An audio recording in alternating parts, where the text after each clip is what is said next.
हर किसी को देश में इस बात का इंतजार होता है। राजनीति और पॉलिटिक्स और इलेक्शन रोज देखते हैं लोग, लेकिन जब वैज्ञानिक आते हैं तो ये पता चलता है कि हिंदुस्तान स्पेस में अपनी रिसर्च के जरिए, अपने मिशंस के जरिए किस तरह से बड़ी बड़ी कामयाबियों की कहानियां लिख रहा है, कैसे प्रेरित कर रहा है युवा पीढ़ी को कि वो अंतरिक्ष में भी अपनी रिसर्च, अपने काम के जरिए एक नई इबारत हिंदुस्तान के लिए पूरे विश्व में रख सकते हैं। आप सोचिए, एक एक घर जहां पर आज न सिर्फ चंद्रयान 3 बल्कि आदित्य L1 मिशन के साथ जानकारी पहुंच रही है, बच्चों के मन में कितना उत्साह जगता है, लोगों के मन में कितना उत्साह जगता है ये जानने के लिए कि हम स्पेस के रहस्यों को किस तरह से खोल पाएंगे, कैसे मानव जाति के लिए वहां से मिली जानकारियों को मुहैया करा पाएंगे और आगे विकास की राह पर जो जरूरी चीजें हैं देश के लिए, दुनिया के लिए, वो सब हम ढूंढ ला पाएंगे। आपके साथ मैं सहारे साहब शुरुआत करना चाहती हूँ। लोगों के मन में कई सवाल हैं। आज भी जब मैं आ रही थी और यहाँ पर लोगों से ऑफिस में मिली, सूर्य के पास जाना क्या खतरनाक होता है? ज्यादा खतरनाक नहीं होगा। बहुत सारे लोगों के मन में सवाल है। मैं चाहती हूँ कि आप साइंटिफिक तरीके से उसे बताएं कि ये जो सूर्य के चारों तरफ ये जो कोरोना है, वहां पर क्या हो सकता है, हम ढूंढ क्या रहे हैं, हमें फायदा क्या होगा इस मिशन से?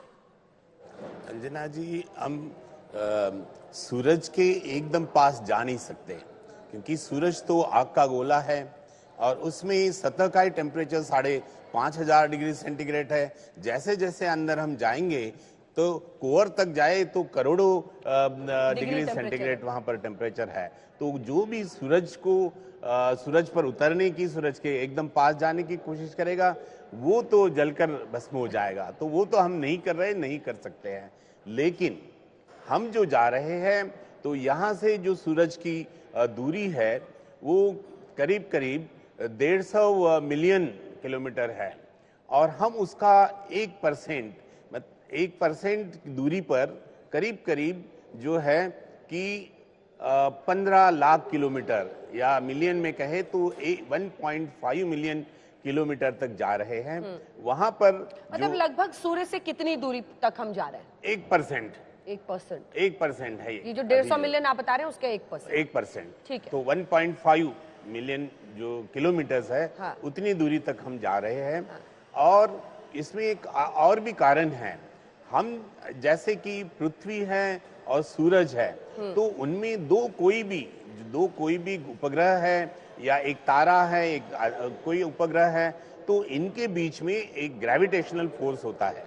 अब ये जो ग्रेविटेशनल फोर्स है, तो हम जब पृथ्वी पर है तो हमें बांधे रखे हैं, खींचे रखे हैं, अपने पृथ्वी पर हम रह पाए हैं।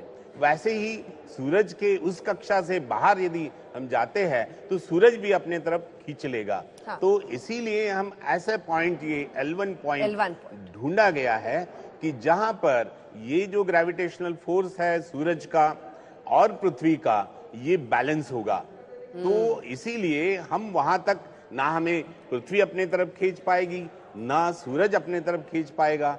ऐसी जगह पर हम जाने की अभी कोशिश कर रहे हैं और मुझे लगता है कि हमें जरूर कामयाबी मिलेगी। हम ढूंढ क्या रहे हैं, वहां क्या मिल सकता है, हमने ये मिशन क्यों किया है, इस मिशन से हम आदित्य L1 मिशन से क्या क्या अचीव करने का एम्बिशन लेकर, महत्वाकांक्षा लेकर आगे बढ़ रहे हैं? धन्यवाद अंजना जी।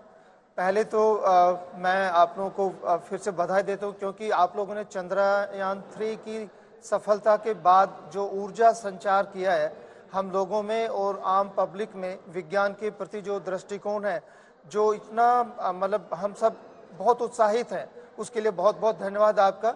अभी तक टीवी में हम बहुत सारी चीज़ें देखते थे, बट आपने विज्ञान को आपके चैनल पे लाके दुनिया तक पहुंचाया है, मुझे बहुत खुशी है।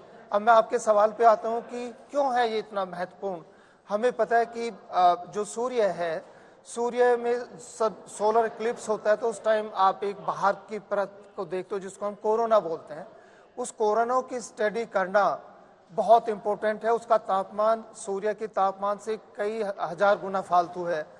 जो हमारा फोटोस्फीयर है और जो क्रोमोस्फीयर है, उसके बाहर एक कोरोना है जो आउटर एटमॉस्फेयर है, उसकी हमें जानकारी नहीं है अभी तक। उसकी जानकारी के लिए ये सारे हम इंस्ट्रूमेंट्स वहां पे भेज रहे हैं। आपका सवाल है कि क्यों है ये इतना इम्पोर्टेंट? हाँ, क्या संभावनाएं? जी संभावनाएं क्या? जी, मैं वहां से जो एक्सरे निकलती हैं, जो आपका कोरोना मास इजेक्शंस है, जब सूर्य का मैं आपको थोड़ा सा बता दूं कि 11 वर्ष की एक साइकिल है। हर 11 वर्ष में सूरज सोलर मैक्सिमा पे जाता है, उसके बाद सोलर मिनिमा पे आता है, और जब सोलर मैक्सिमा होता है तो सोलर मैक्सिमा पे उसमें सोलर फ्लेयर्स निकलती हैं। सूर्य बहुत एंग्री होता है उस टाइम, और वो जो सोलर फ्लेयर्स हैं वो पृथ्वी की तरफ आती हैं और वो बड़ी हार्मफुल हो सकती हैं। जितने हमारे सैटेलाइट हैं उनको डैमेज कर सकता है, जितने हमारे पावर ग्रिड हैं उनको नुकसान पहुंचा सकता है। तो उसके बारे में जानकारी लेना यहाँ पृथ्वी के जो सतह है वहां से बहुत मुश्किल है।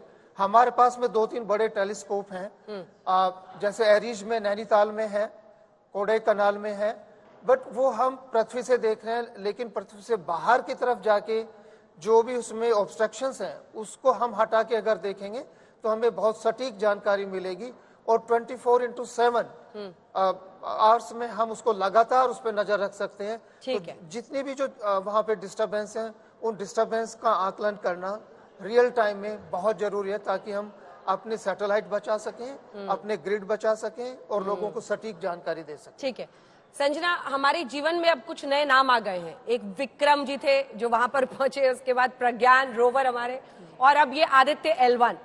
आदित्य L1 के जरिए हम क्या हासिल करें? हालांकि हमें इंतजार रहेगा कि कोई फीमेल नेम भी वहां पर पहुंचे अलग अलग स्पेस के मिशंस में, कोई संजना भी हो, कोई अंजना भी हो, कोई अलग अलग नाम हो, लेकिन इस आदित्य L1 से हम क्या अचीव करने की कोशिश कर रहे हैं, उस पर अगर और एक युवा साइंटिस्ट के तौर पर अगर आप बताएं।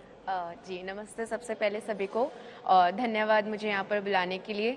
देखिए, आप जो कह रहे हैं कि आपका नाम और मेरा नाम जरूर आने वाले टाइम पे आ सकेगा। फिलहाल तो जो आदित्य है वो संस्कृत नाम दिया जाता है सूरज का, तो इसलिए हमने आदित्य उसका नाम दिया है। और L1 तो क्योंकि L1 लैंग्वेज पॉइंट पे जा रहा है। तो अगर मैं मेन ऑब्जेक्टिव की बात करूं, हमारे सूरज की अच्छे से पढ़ाई करने के लिए आप कह सकते हैं, स्टडी करने के लिए, क्योंकि जितने अभी तक स्पेसक्राफ्ट्स भेजे गए हैं वहां पर कोई भी एक ऐसा स्पेसिफिक स्पेसक्राफ्ट नहीं है कि वो सारी की सारी जानकारी हमें एक बार में दे दे। हम आप बता सकते हैं कि कुछ ऐसे सन वेव्स के पार्टिकल्स होते हैं जो कि धरती पर आ नहीं पाते, क्योंकि हमारा खुद का जो मैग्नेटिक फील्ड है अर्थ का वो बचाता है हम इससे। तो यहाँ पर हम बैठे बैठे उस पार्टिकल की पढ़ाई नहीं कर सकते हैं, इसका मतलब हमें यहाँ से ऊपर जाना पड़ेगा।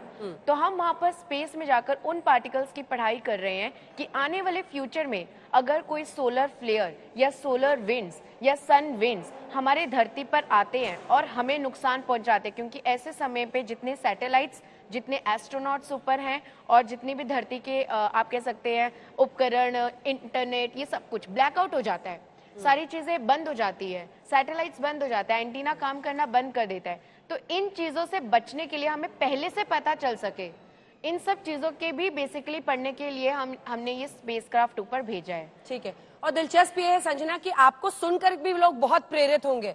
जब हम युवा वैज्ञानिकों से, युवा एस्ट्रोनॉमर से बात करते हैं तो उनकी जो दिलचस्पी है उससे न जाने देश में कितने बच्चे प्रेरित होंगे कि ये भी एक फील्ड है जिसमें वो अपना कदम आगे बढ़ा सकते हैं, और इसी के साथ हिंदुस्तान भी आगे बढ़ेगा।